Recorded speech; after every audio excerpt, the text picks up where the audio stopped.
Good morning बच्चों।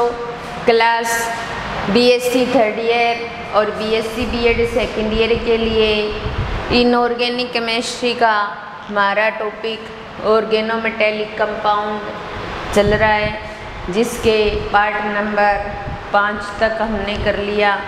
आज हम पार्ट नंबर 6 की बात करने जा रहे हैं। देखिए, पार्ट नंबर 5 तक हम जो कर रहे थे लास्ट क्लास में, वो था ऑर्गेनोलिथियम कंपाउंड। ऑर्गेनोलिथियम कंपाउंड से संबंधित लगभग बातें हो गई थी, हम लास्ट उनके उपयोग पढ़ रहे थे। उसके बाद में कार्बलिथियम यौगिक की संरचना, कार्बलिथियम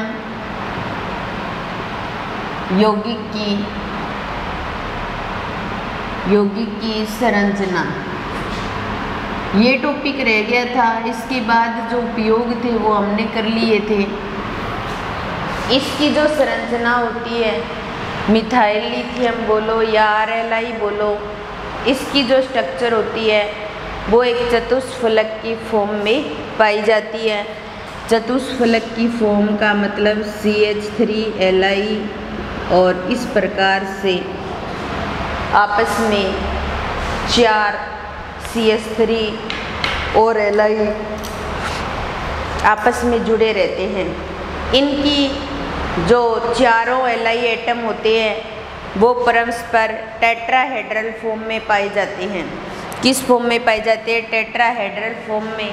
अगर हम मिथाइल लिथियम की स्ट्रक्चर भी इसी प्रकार बना सकते हैं। ये मिथाइल लिथियम की ही स्ट्रक्चर है, जिसके अंदर प्रत्येक लिथियम एटम जो होता है वो टेट्राहेड्रल फॉर्म के अंदर पाया जाता है। अब यहाँ पे जो कार्बन है उसको देखें तो वो भी इसी फॉर्म में जुड़ा रहेगा और इसी फॉर्म में Li जुड़ा रहेगा, तो उनकी जो संरचना होती है वो चतुष्फलक की फॉर्म में होती है।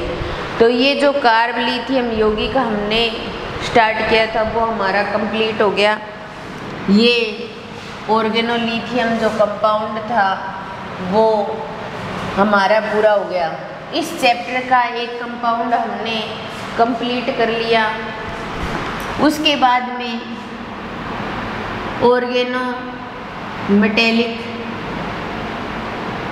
मेटेलिक कंपाउंड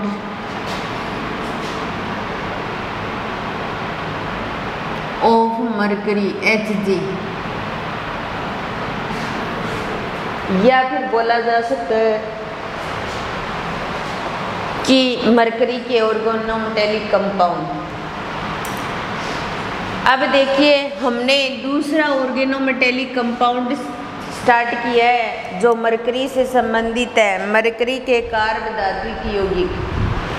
मरकरी के जो कार्ब धात्विक यौगिक होते हैं वो विशेष तौर से RHGX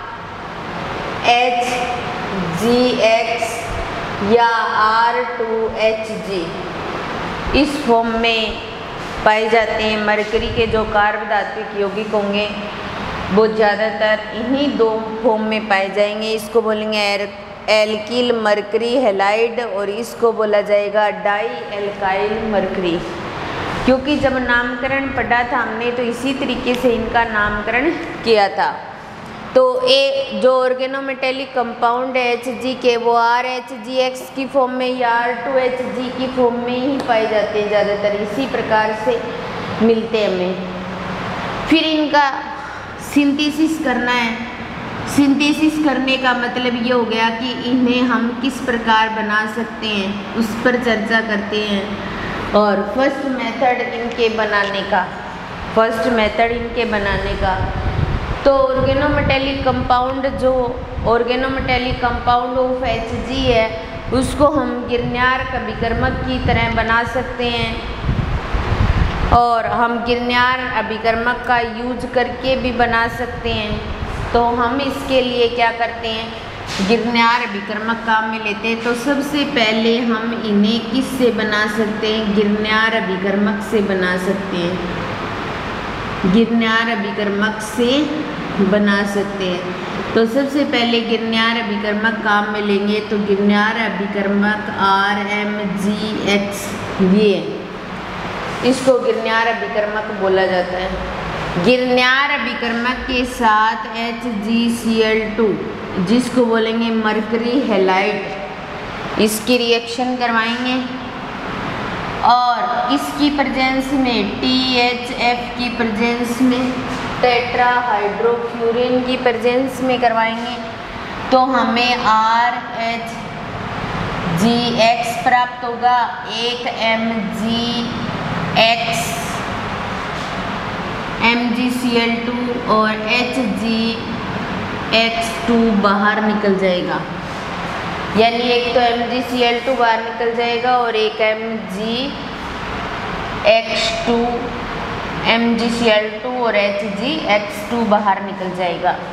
तो ये बन गया alkyl mercury halide, alkyl mercury halide, alkyl mercury halide RHGX ये ले लिया हमने और इसकी रिएक्शन फिर हम RMGX के साथ करवाएंगे,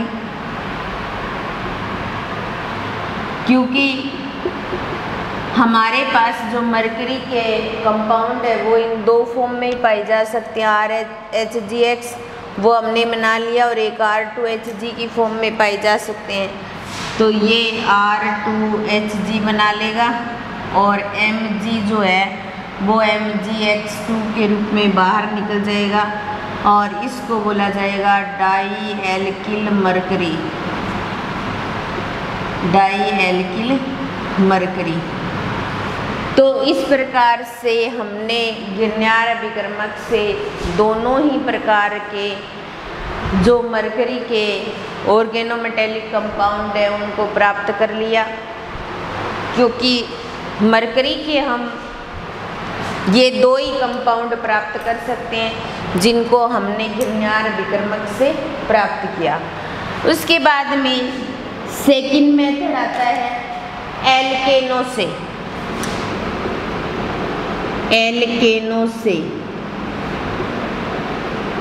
एल्केनो से भी हम क्या कर सकते हैं, ऑर्गेनोमेटेलिक कंपाउंड बना सकते हैं। यदि एल्केनो के साथ हम एल्किल मरकरी हैलाइड की विक्रिया करवाएं तो उससे भी हमें क्या प्राप्त हो सकते हैं, जो ऑर्गेनोमेटेलिक कंपाउंड है मरकरी के वो प्राप्त हो सकते हैं हमें। जैसे RH ये किसको शो कर रहे हैं, एल्केन को शो कर रहे हैं और इसके साथ में हमें क्या करवानी है HgX2 जिसको बोला जाएगा धातु हैलाइड या मरकरी है तो मरकरी हैलाइड बोल सकते हैं। इसके साथ में हम रिएक्शन करवाएं तो रिएक्शन करवाने पर ये देखिए ये R ये H और एक X RHGX बना लेंगे और पीछे H और X बाहर निकल जाएंगे। तो ये क्या बन जाएगा, एल्किल मरकरी हैलाइड। क्या बन जाएगा, एल्किल मरकरी हैलाइड। तो मरकरी का ऑर्गेनोमेटेलिक कंपाउंड हमें प्राप्त हो गया। इसके अलावा इसके सिंथेसिस का एक मेथड और आता है जिसको हम किससे बना सकते हैं,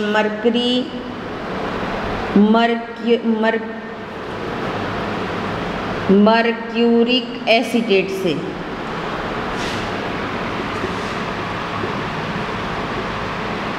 मर्क्यूरिक एसीटेट से भी अपने क्या कर सकते हैं, ऑर्गेनोमेटेलिक कंपाउंड बना सकते हैं। मर्क्यूरिक एसीटेट लेंगे हम और बेंजीन के साथ रिएक्शन करवाएंगे तो उससे भी हमें मर्क्यूरिक जो मरकरी के ऑर्गेनोमेटेलिक कंपाउंड है वो प्राप्त हो सकते हैं। हमें C6H5 CH3CO की ट्वाइस Hg। ये क्या है, ये तो हो गया बेंजीन, और ये एक और लगाया नहीं हमने, ये हो गया मर्क्यूरिक एसीटेट।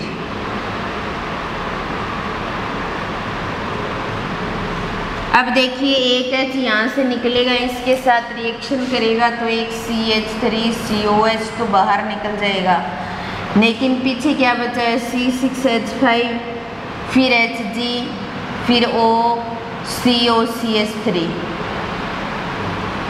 और इसको बोला जाएगा फेनिल मर्क्यूरिक एसीटेट। क्या बोला जाएगा? फेनिल मर्क्यूरिक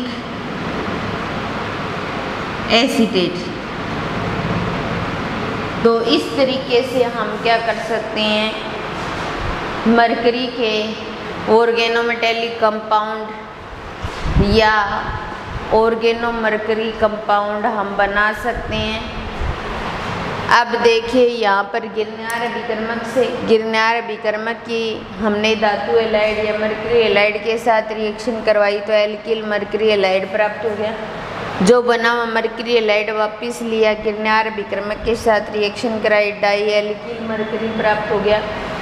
ये रिएक्शन THF टेट्राहाइड्रोफ्यूरेन की प्रेजेंस में करवाई। टेट्राहाइड्रोफ्यूरेन उत्प्रेरक के रूप में काम करता है। एल्केन की भी धातु एलाइड या मरकरी एलाइड के साथ रिएक्शन करवाई तो RHGX प्राप्त हो गया। में मर्क्यूरिक एसीटेट, बेंजीन की मर्क्यूरिक एसीटेट के साथ रिएक्शन करवाई तो फेनिल मर्क्यूरिक एसीटेट हमें प्राप्त हो गया। तो इस तरीके से हमने ऑर्गेनोमेटेलिक कंपाउंड को प्राप्त कर लिया या कार्ब मरकरी यौगिक के बनाने की विधियां हमने कंप्लीट कर ली।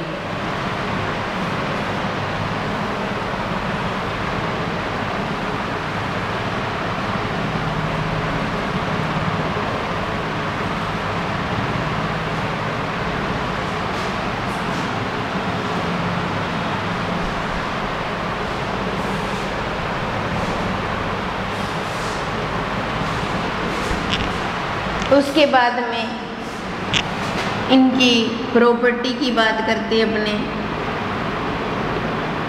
इनकी कोई केमिकल रिएक्शन तो है नहीं,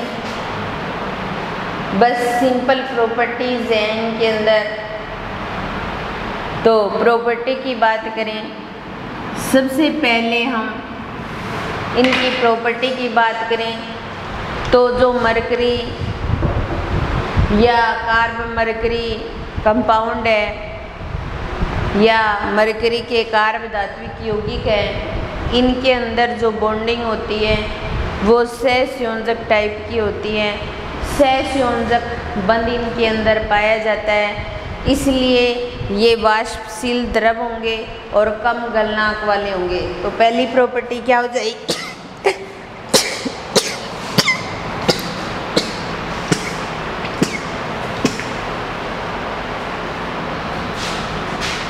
जो R2Hg है, इनके अंदर क्या होता है? सहसंयोजक बंध पाया जाता है। Br2Hg है, इसके अंदर सहसंयोजक बंध पाया जा रहा है और सहसंयोजक बंध होने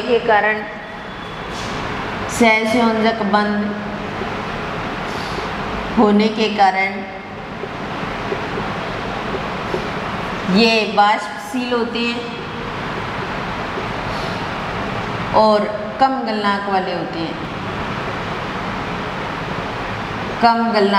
होते हैं, यानी कि थोड़े से ही टेम्परेचर पर इनका गलन हो जाएगा, मेल्ट हो जाएंगे। इनका मेल्टिंग पॉइंट भी क्या होगा? कम होगा। साथ में ये क्या होते हैं?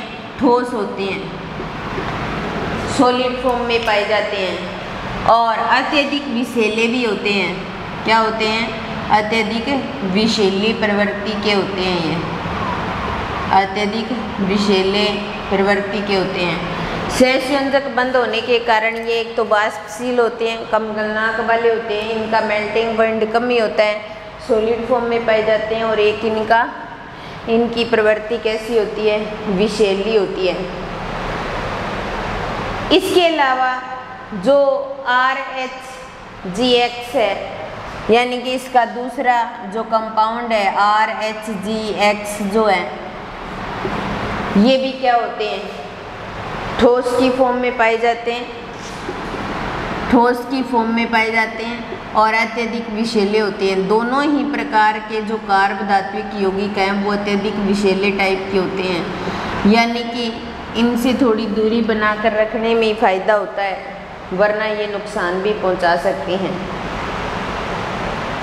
इसके अलावा हमारे पास में जो RHGX एक कंपाउंड ये हमारे पास और दूसरा R2HG, क्योंकि मरकरी के दो ऑर्गेनोमेटेलिक कंपाउंड है, ये दोनों ऑर्गेनोमेटेलिक कंपाउंड क्या करते हैं, एक तो ये क्या कर सकते हैं ETHGCl बना सकते हैं, एक PHHGCl बना सकते हैं, यानी इथाइल मरकरी क्लोराइड और फिनाइल मरकरी क्लोराइड, या फिर इसके अलावा HgCH3 की ट्वाइस क्या बना सकते हैं, डाईएथिल मरकरी। तो ethyl mercury chloride, phenyl mercury chloride और डाईमिथाइल मरकरी, ये दोनों कंपाउंड ये तीनों प्रकार के यौगिक बना सकते हैं, ये तीनों प्रकार के यौगिक बना सकते हैं। तो इन तीनों प्रकार के यौगिकों का जो उपयोग है वो कहाँ पर किया जाता है, बीजों को उपचारित करने में किया जाता है, बीजों को उपचारित करने में किया जाता है, ताकि जो नए पादप उगे वो संक्रमित ना हो। क्योंकि हम इस चीज़ को पहले भी कर चुके हैं, जब हमने कार्ब धात्विक यौगिकों के उपयोग पढ़े थे, तब भी हमने इस चीज़ पर चर्चा की थी कि संक्रमित पौधे उत्पन्न ना हो, इसके लिए इनसे बने जो कार्ब धात्विक यौगिक होते हैं उनसे उन पौधों को उपचारित किया जाता है। अब यहाँ पर बात निकल कर आई है कि कौन से ऑर्गेनोमेटेलिक कंपाउंड से उपचारित करेंगे, जो मरकरी के बने हुए कार्ब धात्विक यौगिक होते हैं उनसे उपचारित करते हैं अपने। और इसके अलावा इनका उपयोग जो होता है कीटाणुनाशी के रूप में भी कर सकते हैं,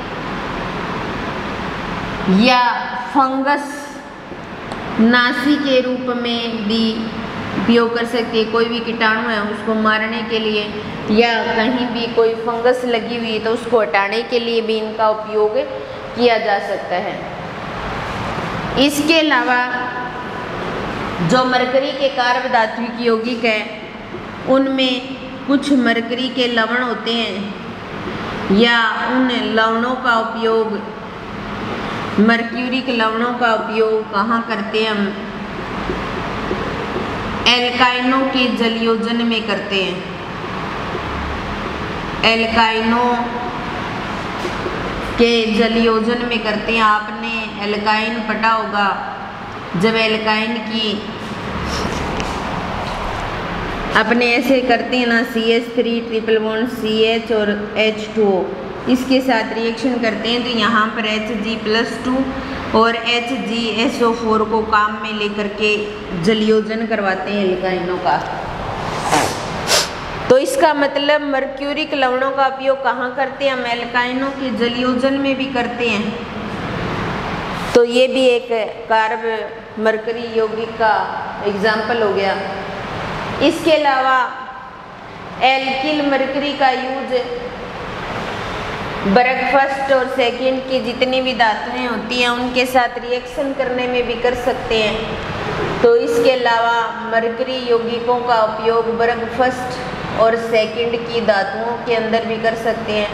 बर्ग फर्स्ट के अंदर Na आ गया, जैसे पोटेशियम आ गया, और सेकंड में एल्यूमिनियम आ गया, एल्यूमिनियम तो नहीं, Mg आ गया, कैल्शियम आ गया। बर्ग फर्स्ट और सेकंड की जो धातुएं होती हैं उनके साथ रिएक्शन करने में भी कर सकते हैं। ये क्या कर सकते हैं, रिएक्शन करके किसी अन्य प्रकार के कार्ब धात्विक यौगिक का निर्माण कर सकते हैं। जैसे हम क्या करें, R2HG ले लें, और इसकी Na के साथ रिएक्शन करवाएं तो यहाँ RNA बना लेगा ये, और Hg बाहर निकल जाएगा। Hg क्या होगा, बाहर निकल जाएगा। तो इस प्रकार की रिएक्शन भी शो कर सकते हैं।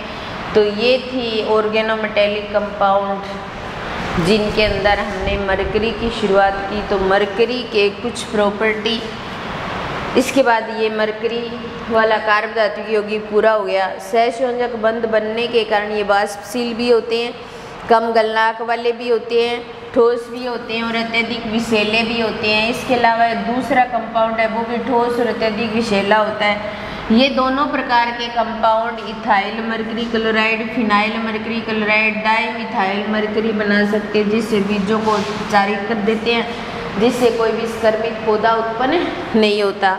मर्क्यूरिक लवणों का उपयोग एल्काइनों के जलयोजन में भी करते हैं और इनका उपयोग कीटाणुनाशी या फंगसनाशी के रूप में भी कर सकते हैं। और वर्ग फर्स्ट व सेकंड की धातुओं के साथ ये रिएक्शन करके अन्य प्रकार के कार्ब धात्विक यौगिक भी बना सकते हैं। तो जो कार्ब लिथियम यौगिक था हमारा, लिथियम के जो ऑर्गेनोमेटेलिक कंपाउंड थे वो टॉपिक काफ़ी बड़ा था, और ये मरकरी वाला तो छोटा सा ही है, अभी पूरा हो गया, बस इतना ही है। इसकी तो सिंपल सी प्रॉपर्टी और 3 सिंथेसिस के जो मेथड थे वो हमने कर लिए, बस इतना सा ही है ये तो।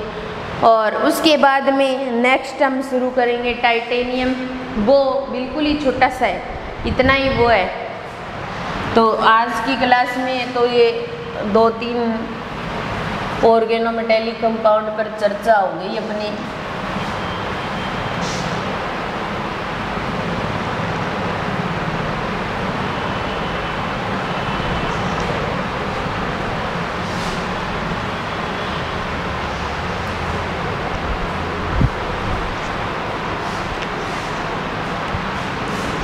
तीसरा आता है OMC ऑफ टाइटेनियम या ऑर्गेनोमेटेलिक कंपाउंड ऑफ टाइटेनियम। तो टाइटेनियम की वैसे कोई ज़्यादा ऑर्गेनोमेटेलिक कंपाउंड नहीं है, ज़्यादा बड़ा टॉपिक भी नहीं है, छोटा सा टॉपिक है।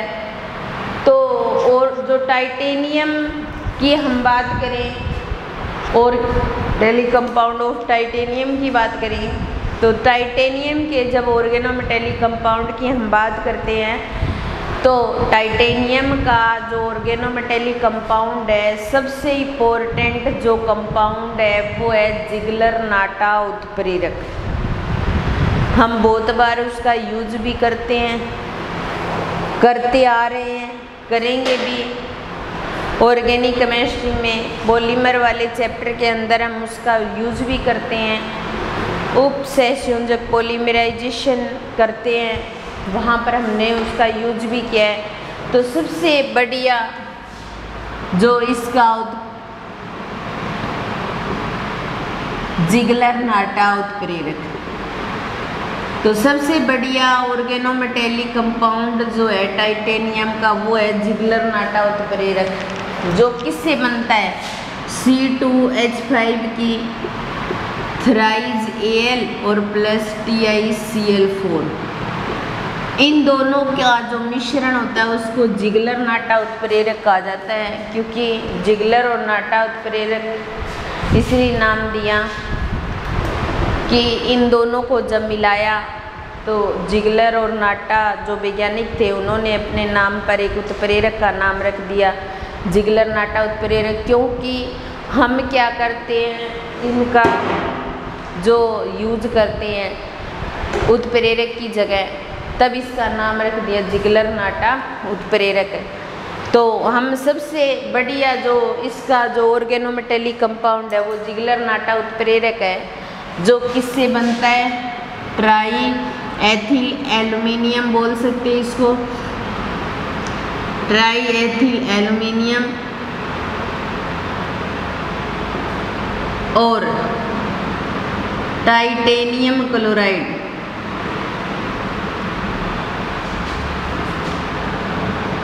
टाइटेनियम क्लोराइड, तो ट्राईएथिल एल्यूमिनियम और टाइटेनियम क्लोराइड से मिलाकर के जिगलर नाटा उत्प्रेरक बनाया जाता है। इसके अलावा हम टाइटेनियम का जो एक और इम्पोर्टेंट कंपाउंड बना सकते हैं वो है साइक्लोपेंटा डाइइनाइल। साइक्लोपेंटा डाइइनाइल का यूज करके टाइटेनियम का एक इम्पोर्टेंट कंपाउंड बना सकते हैं, जिसके अंदर हम यूज करेंगे Na का, C2H5 का और प्लस TiCl4 का।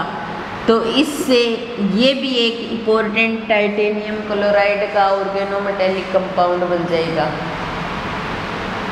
अब देखिए, जहाँ तक बात आती है एरिल या एल्किल टाइटेनियम की, तो हमें एरिल या एल्किल टाइटेनियम बनाना है तो सामान्य सी बात ये है कि सिंपल वायु की उपस्थिति में या जल की उपस्थिति में जो टाइटेनियम होता है वो अस्थायी फॉर्म में रहता है, इसलिए हम उसके एरिल एल्किल टाइटेनियम कंपाउंड कम ही बना सकते हैं।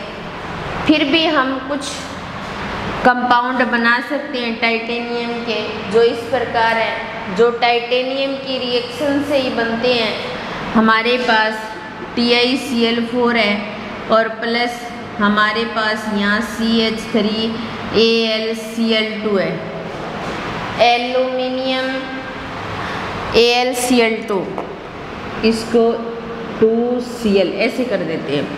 तो titanium chloride diethyl aluminium chloride, ये भी एक ऑर्गेनोमेटेलिक कंपाउंड माना जा सकता है, तो इससे हम बना सकते हैं। इससे बनाएं तो एक CH3 को इधर भेज दें तो CH3Ti और यहाँ Cl3 आ जाएगा और यहाँ पर आ जाएगा CH3AlCl2। तो ये एल्किल फॉर्म में टाइटेनियम का ऑर्गेनोमेटेलिक कंपाउंड आ गया। तो सामान्यतः एरिल या एल्किल टाइटेनियम बना नहीं पाते, क्यों? क्योंकि सिंपल ये वायु की उपस्थिति में या जल की उपस्थिति में अस्थायी होते हैं, तो इसलिए इनके जो ऑर्गेनोमेटेलिक कंपाउंड है वो हम कम ही बना सकते हैं। लेकिन फिर भी हमने टाइटेनियम क्लोराइड को लिया और एक ऑर्गेनोमेटेलिक कंपाउंड एल्यूमिनियम के लिए आपस में रिएक्शन करवाई, तो टाइटेनियम के एल्किल कंपाउंड हमने बना दिए।